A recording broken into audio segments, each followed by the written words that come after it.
Hello, everyone. Hi.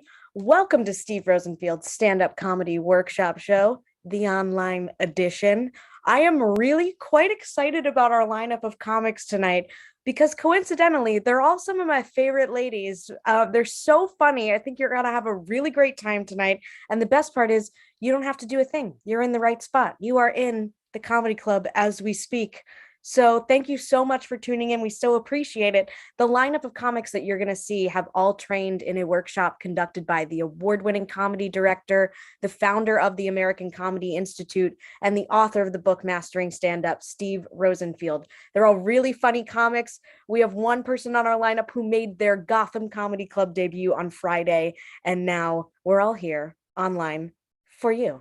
So again, thanks so much for tuning in. We know you're going to have a great time the next however long this lasts. It won't be long enough. That's the point. My name is Michaela. I'm going to be your host tonight and so excited to be here. I am sitting on my bed, but I'm also in New York City. I'm in the great city of NYC. I am a tour guide in New York. This just happened for me. It's pretty exciting. Thank you. Yes, thank you. It's cool. I like it very much. I just have to do tours about Broadway, and Broadway means talking about old vaudeville. And it's very hard to be enthusiastic when vaudeville was really just like people singing to their wives, like, I smack you around because I love you, baby. Like that's what the songs were. So it's hard to be enthusiastic about that for sure. They had comedy in vaudeville too, but it wasn't like the stuff you'd see tonight. It was more like the comedy duo of Butts and Cheeks complains about how many states there are for 2 hours. It didn't work. It wasn't as good as we have now. So I'm grateful for the new stuff. I'm kind of an anxious person, I'll admit. Been trying to meditate more, but I have a really hard time with the meditation because I don't like guided meditations when a man is talking. I can't do it. I can't do it. I try, but then I put the voice in my earbuds and it's like, breathe in and just relax. I'm like, don't you dare tell me to relax, sir. Shut up. I will never relax. It's really annoying. They'll be like, put one hand on your chest and the other hand on your chest. Oops, you're touching your boobs. I'm like, oh, I saw. How dare you? How dare you? It's crazy. It's really hard. Um, my parents are the best. I love my dad. Sometimes that gets a laugh, but that's not the joke. I actually really love my dad. I love him so much that when I talk about him, my friends think he's dead. He's not. He's fine. He's alive. He's very Italian. And that's one of the things I love about him. My dad is so Italian. He thinks that meatball subs regulate his digestive system. He has told me this. Like, if he has a stomach ache, he eats a meatball sub. He's pretty much a king. He's great. He also gives great advice. It's just a little bit weird though. He doesn't quite understand how the entertainment industry works, I don't think. But like, he has given me the best advice ever, which is ask out the prettiest woman in the room because you think she gets asked out all the time, but actually everyone's too intimidated. So you got to go. If you go for her, she will say yes, probably. But he also said that I should ask Elon Musk to sponsor my podcast about space. I can't do that. That's ridiculous. But I can tell you about my podcast. Everyone, listen to my podcast. It's called I Need Some Space. It's about space. Brings me to NASA astronauts. I am a real nerd about astronauts. I swear, I have favorites. I have a hierarchy of my top 10 hottest female astronauts. There's a list, and it's true, and it's factual. All I want to say about that is that I think I am just going to drop the whole comedy thing and follow my real dream of becoming an astronaut. It's time. I mean, I lack a lot of the basic qualifications, but I did study STEM in school. I went to college for STEM. And everyone here looks surprised. It's true. I went for some theater and enough math. STEM. I aced it. I aced it. Thank you. Thank you so much. There are just a few things that I think I could overcome. I mean, I don't really like when things go high or fast, and apparently that's part of going to space. But I think the only thing holding me back truly is the very real height requirement of 5'2". You have to be 5'2" to go to. How unfair is that? I'm shorter than that, is all I can say. I'm much shorter than that. New York is a really great place to be. I love this skyline. I love everything about it. People do say, though, it's becoming a playground for the rich. And I do think they're right. But it's just the rich people aren't the only ones on the playground. There are others here. We are the exhausted caretakers sitting on metal benches, eating dry Cheerios out of our Ziploc bags, just making sure they don't fall out of their residential skyscrapers that are designed to sway. It's insane. Gosh, they always want you to watch them too. They're like, watch me over here. Watch me climb Maslow's hierarchy of needs. I'm past success and I'm on my way to self-actualization. Oh, the rich people here. It's a lot. It's a lot. But I do still love it. I love it very much. I'm really, really excited. I want to get right to your comics. That was me. My name's Michaela. She's over there. She's right over there. All the way from the Upper West Side of Manhattan. This is the very, very funny and awesome Rachel Rubin. Make sure you're off mute. You must hear her in order to enjoy her. Sorry. Okay. Hey. Rachel. Technical difficulties. Hey, I know you're correct if you're thinking that I'm old enough to be your mother.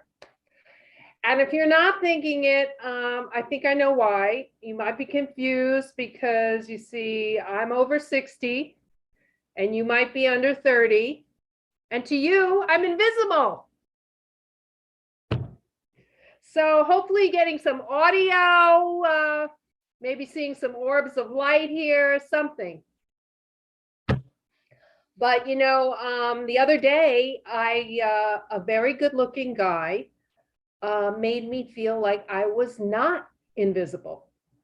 I was walking my two dogs on the sidewalk and he came rushing from behind, pushed me aside and said, "Move, you're taking up the whole sidewalk." And I really wanted him to know how grateful I was that he made me feel seen. So I said, "It's my fucking sidewalk too, you asshole." But by this time he was halfway down the block, but he did take the time to acknowledge that I was alive and well. And he turned and he said, "Why don't you fucking die already?" Maybe it's better to be invisible. I'm still trying to recover from my divorce. And I thought about it a lot. And I think I know what went wrong with my marriages. It's that I started reading all these self-help books, and yes, I became more assertive. I became more self-expressive. I became single is what I became. And another thing that ruined my marriage was the fact that me and my ex were so completely different from one another, I mean, first of all, he was a man.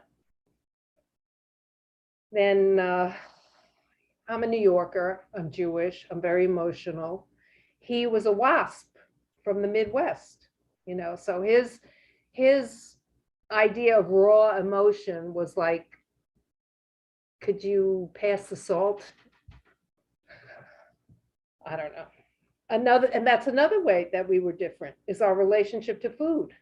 I mean, for Jews, food is really important. It's like a religion. This guy was like a food atheist. Oh, I don't believe in eating between meals. What? And I should have known we were doomed the minute I realized he's the kind of person who stops eating when he's full.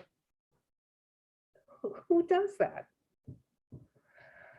Anyway, I married a WASP. Maybe that was a mistake. But, my second husband was a Jewish guy. And that was a problem too, because he just brought out this Jewish mother in me, which is not good for the sex life. No, because we would be about to make love, and I'd start saying things like, "Aren't you cold? You want to put a sweater on there? How many times did I tell you not to talk with your mouth full, huh?" I don't know. maybe at this point in my life, I'm just asexual, because I'm not sexual, B, no, there is no B. That's the whole list. And when you're young, it's like you can't stop thinking about sex or finding love or procreating, but it's the hormones, So when you get older, do you lose interest in sex because of low levels of progesterone and testosterone, or is it that you just have high levels of leave me alone, Aron? Fuck off, Aron. I have a feeling men go through menopause too. If you go online dating, you see all these guys in their 50s and 60s, they're like posing with their motorcycles. They're not riding because they suddenly became badass. They're riding for the breeze because of the hot flashes. But look, I think I would welcome intimacy in my life again. If I could find someone who really made me feel safe, who would hold me and love me unconditionally and have my back and just be there for me through thick and thin. Maybe I just want my mommy. Oh, I don't know. I don't think long marriages are realistic. I looked up monogamy in the dictionary, and monos is Latin for alone, and gamy is marriage. So it's alone in marriage. How can that be? But then I knew it was true because next to the definition, there was a picture of me and my ex with a pitchfork between us. Hey, maybe polygamy. We should revisit polygamy. Maybe that was a good idea. A guy has a lot of wives, takes the pressure off, like, oh, honey, I understand you have your needs. Put me down for the second Tuesday next month.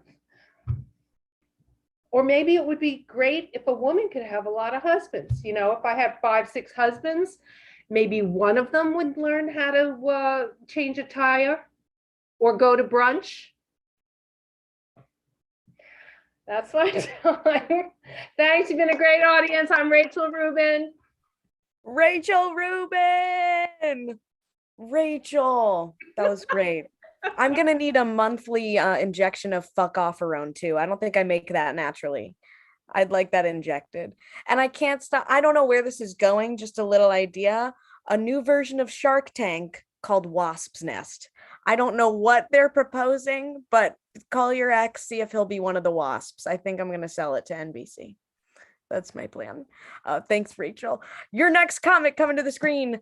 She is really so fun, and she's making the show international this evening. We got from Toronto, Canada. This is Amy Yu. Woo! Hello. My name is Amy. I like living dangerously, so I decided to live with my mom.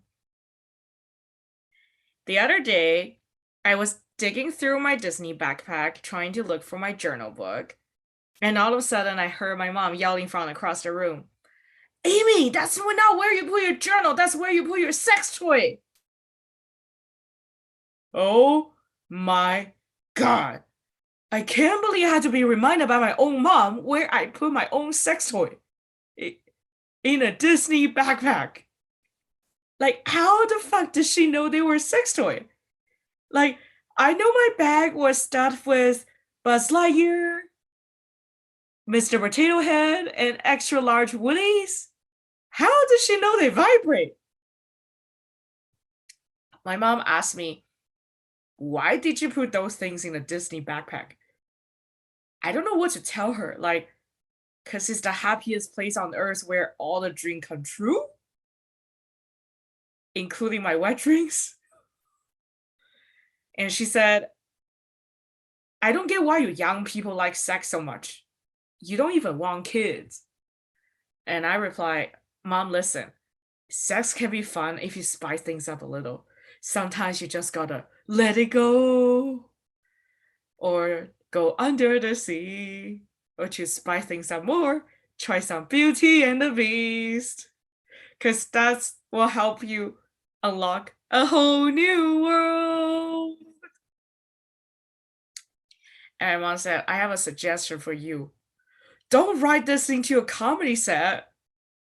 I was like, Mom, I would never write this into my comedy. I would never perform this on stage. Sorry, Mom. Actually, my favorite sex toy, no, my favorite Disney character is Dory from Finding Nemo. Because I have the memory of a fish. And I recently got diagnosed for attention deficit hyperactivity disorder, aka ADHD. And when I shared it with my mom was like, what the hell is ADHD? Is this one of those mental health things you made up to not do the dishes? And I was like, no, Mom. It's like a PhD, but better. Because it has one more letter. And it's an A. Your favorite letter. And my mom's like, no, my favorite letter is A+. A is for kids who go to community college. My mom didn't really believe the diagnosis from my psychologist, who is Caucasian. So she sent me to our Chinese family doctor. And the Chinese doctor told me, yeah, you study accounting at University of Toronto. You don't have ADHD lah, you should have depression. I'm a people pleaser. So I did exactly what my doctor told me to do. I got depressed. I mean, it's hard not to get depressed being an accountant. I major in accounting because it's a passion of my parents. My mom is an accountant. My dad teaches accounting. I felt like I'm just like Simba from The Lion King, completing the circle of life. But all I want to do is to run away at Hakuna Matata. So I told my parents, I want to change career. You guys won't die if I don't do accounting, right? And my mom's like, no, we won't die. You will. Honestly, I think ADHD and accounting are just not compatible. Research shows that most ADHD people are highly creative. But guess what happens when accountants get creative? They go to jail. Honestly, I need to put my accounting skills to my advantage though. So I did an Excel analysis for my dating history. And it turns out I have very high inventory turnover rate and very low return on investment. Because on average, each of my relationship lasted for 2 weeks. So the moment a guy asked me for a first date, he was submitting a 2-week resignation notice. I guess my men never want to stick it out, they only want to stick it in. And that is why whenever I want a Woody, I look for my Disney backpack. All right, you guys been great. Thanks so much for listening. Yeah,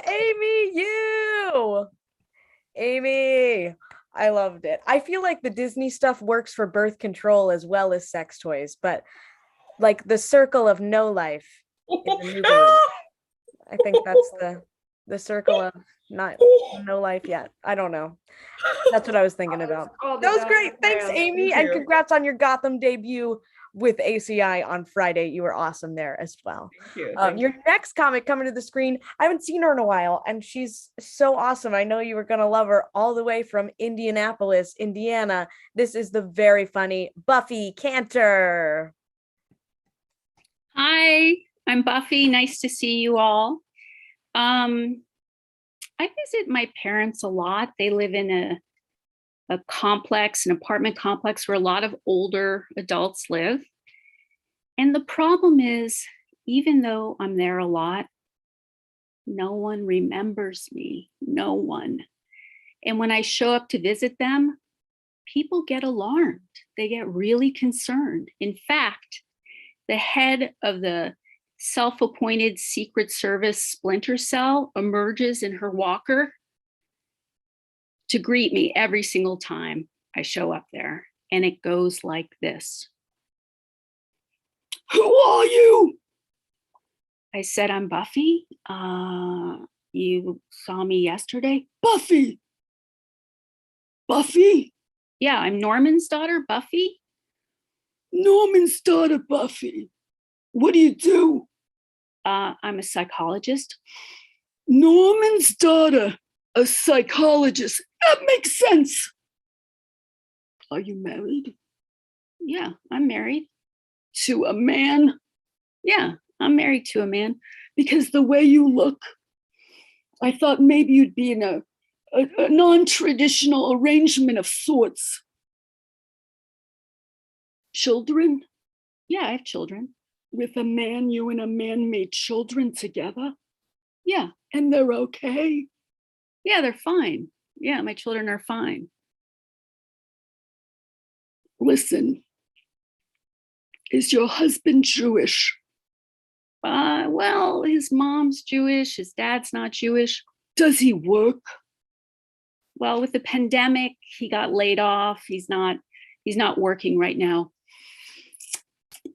If he was full Jewish, he'd be working by now. Your father gets a lot of packages. Don't be alarmed, but it's not going to end well. I can feel it. I hear them. I hear them through the walls. I hear them in their apartment. You mean my mother and my father? They've lived there for, I don't know, the last 40 years.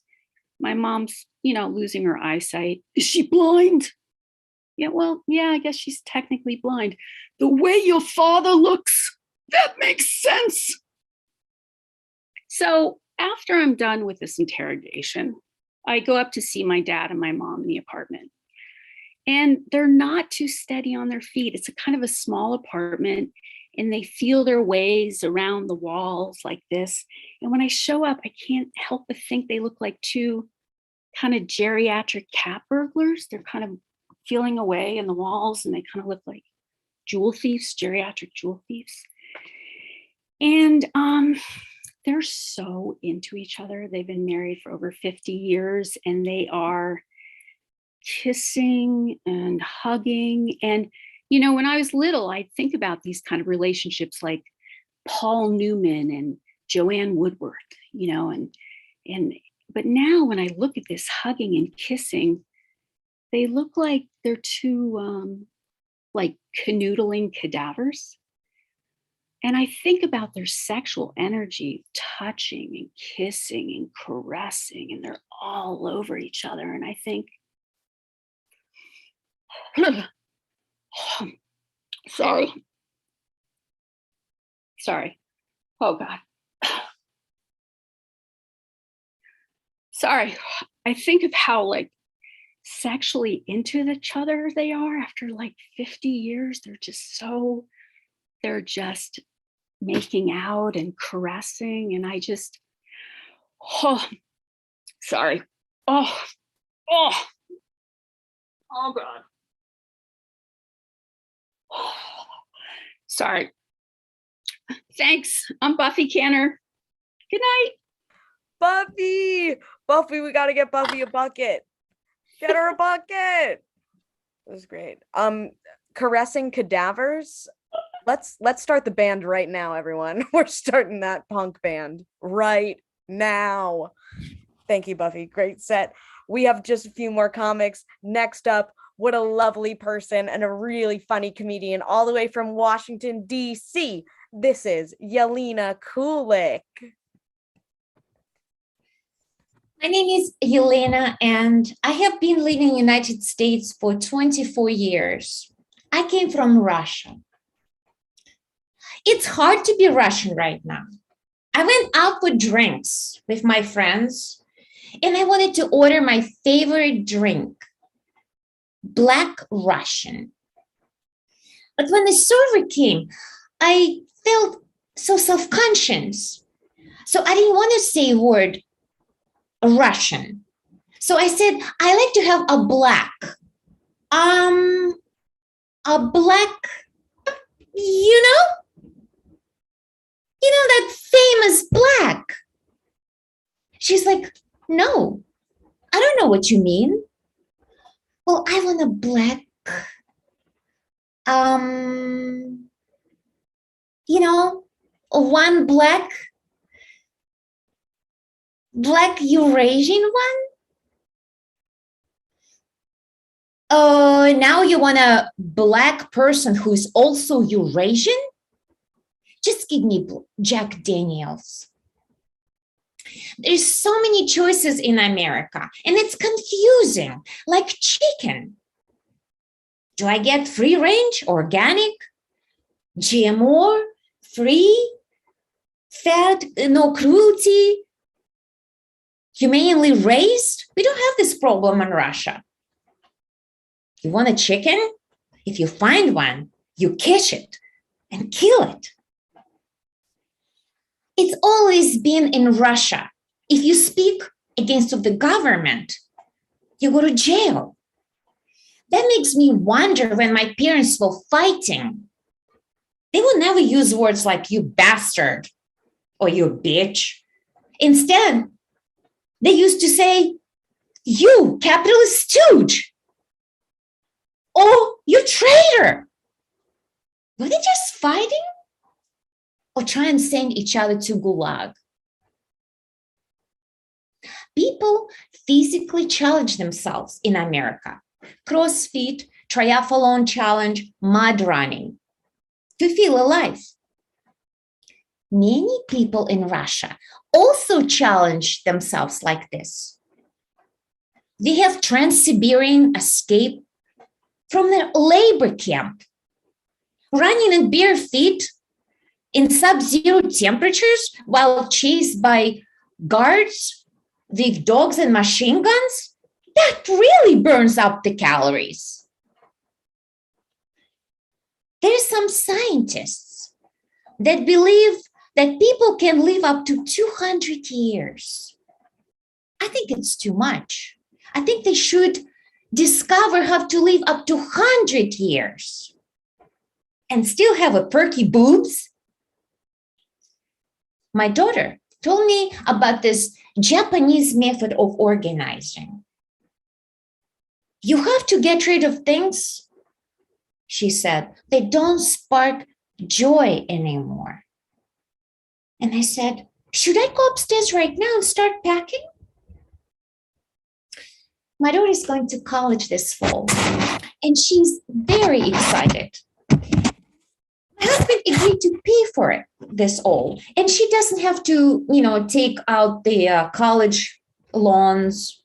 She told me, Dad said he's really fine to pay for it.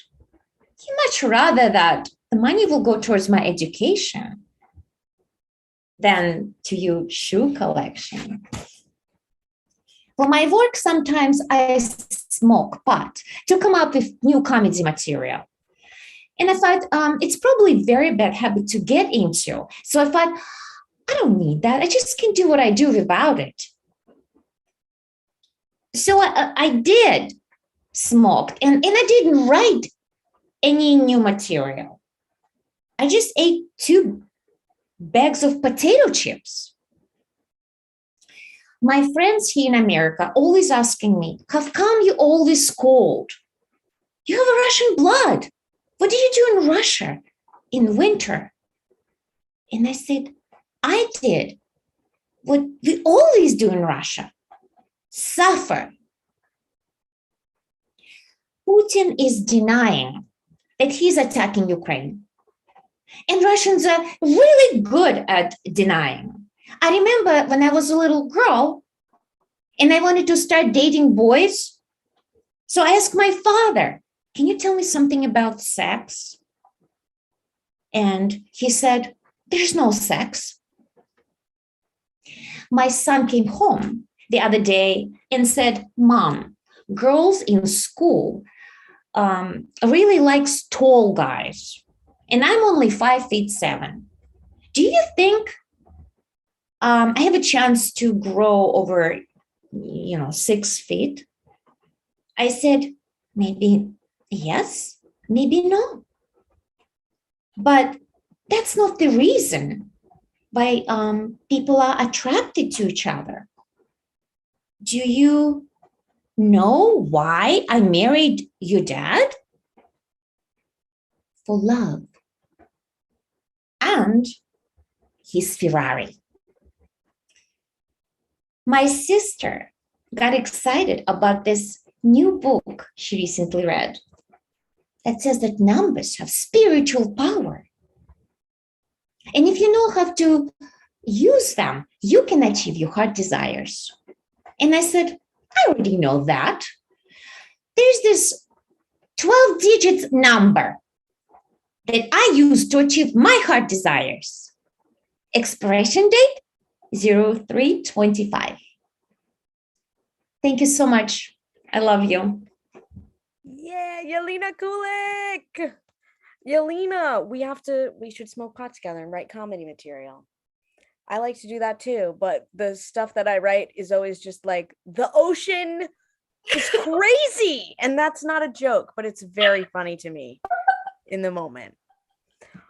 Thanks everyone so much for sticking around. We have one more comedian and you are not going to want to miss her. She's so funny, all the way from Stockton, New Jersey. I haven't seen her in a long time. We are delighted to have her on the show. Please give it up for Megan Sweet. Hello. So when I was a kid, my family took me to Florida and we went to the most magical place on earth, the Tupperware Museum. There is a museum filled with Tupperware, and part of it was set up like a house. So you could see all the different things that you can do with Tupperware in every room of yours. And in case you're wondering, it is still open, but now it's called the Tupperware Confidence Center. You know your confidence is really low if you feel emboldened after a visit to the Tupperware Museum. Years later in Reykjavik, Iceland, I went to the Penis Museum. There is an entire museum filled with penises. It's actually called the Icelandic Phallological Museum, but that is a mouthful. When I got there, I asked the worker, is there a part of this museum set up like a house so I can see all the different ways to use penis in every room of my house? When I got inside the museum, I was not expecting to see so much whale penis. I'm not really into that. It was actually the plaster castings of the entire Icelandic handball team that caught my eye. Game on. They also had a telephone that was shaped like a penis. I tried to call home, but I couldn't get through. It was too hard. So as an only child, I will say it was very lonely growing up. But at a young age, I learned to play with myself. Comes in handy. I was at a red light with my husband and this guy walked by and winked at me. I told my husband to make him jealous and he said, Megan, that guy only has one eye. He's always winking. When I was in high school, I started a small breast club and I had t-shirts made with sayings like, stop staring at my eyes. The magic is down here. They were great shirts, but no one ever read them. So after my parents' divorce, I had a single dad. So I literally had everything mansplained to me, even my period. I still have so many questions. And I remember back then, I wanted female role models to look up to besides the ones in his calendars. And then all of a sudden, I met these 4 girls and they taught me everything. They taught me how to be sarcastic, blunt, naive, sex crazed. The Golden Girls. They even taught me that when someone's sad, I should always have cheesecake. You're welcome for being a friend. So I don't know if I'm in the middle of a midlife crisis or if I'm just developmentally stuck at like 16. My husband calls me his so-called His, his so-called teenage wife. And my son is noticing too. The other day he said, Mom, why are you always shopping for clothes in the junior section? If you're going to be this delusional, at least shop at Forever 21. And they're always making fun of me because I have food stains on my shirt and my face. And I'm so sorry if I mangle every food box I open. I have naturally aggressive hands. Okay, I'm trying my best. And my husband does weird things too. For our son's birthday, he brought home candy for the piñata. He brought home individual gummy fruit slices. I was like, so these are just going to plop out and then the children will just eat them off the ground? Well, Mr. Handyman fixed it by wrapping every single one in saran wrap. Our piñata looked like a drug piñata. And the weird part of this is only one parent asked what they were. Only one. So I don't mean to keep bragging. I've had anxiety my whole life. I'm a pro in a pandemic. And if I can give you some words of advice, don't keep your anxiety inside. Because if you do, other people's therapy dogs are going to sniff you out. Dogs know. But it's a crazy, crazy world out there, and you got to keep laughing, like right now. You're probably thinking, why is this woman so optimistic? Well, don't forget, I've been to the Tupperware Confidence Center.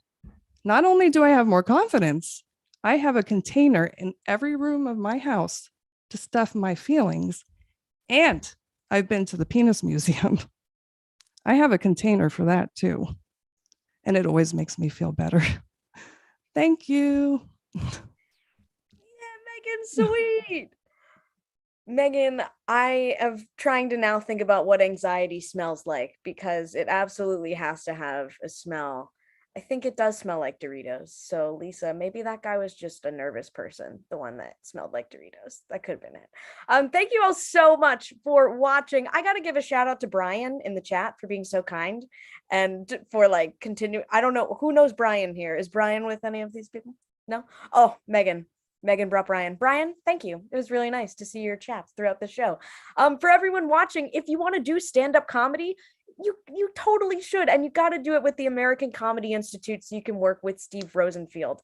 We do the workshops every single month online, so go to comedyinstitute.com to find out when our next one is. It's going to be starting up June 14th, and we have our shows online like this every month, but also in person at Gotham Comedy Club in New York City. So please come on out to Gotham to see us every single month. Thank you all so much for watching. Stay safe.